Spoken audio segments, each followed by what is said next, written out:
Canova è sempre stato un grande mecenate, un sostenitore delle arti.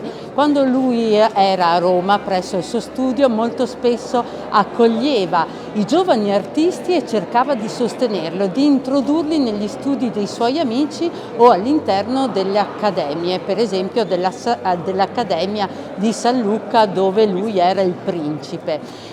Questa mostra è quindi particolarmente significativa perché Canova e la scultura contemporanea, quindi un Canova che era sensibile appunto al mondo dell'arte, a lui attuale, a lui contemporanea, ma anche abbiamo sempre avuto un Canova che è volto alla sensibilizzazione, alla tutela e alla valorizzazione di tutto il patrimonio artistico nazionale.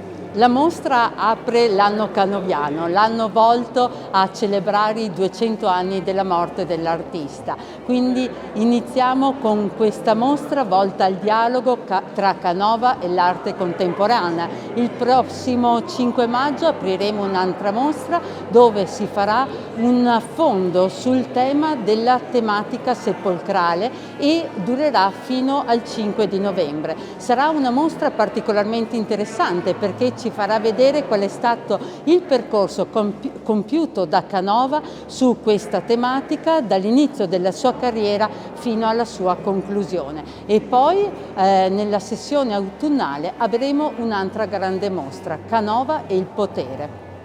Sì, sicuramente il 2022 è un anno fondamentale, è l'anno dei 200 anni della morte di Antonio Canova e per noi possagnesi, per tutti i possagnesi è un anno che deve essere un anno di festa, un anno di celebrazioni proprio in ricordo del nostro più grande concittadino.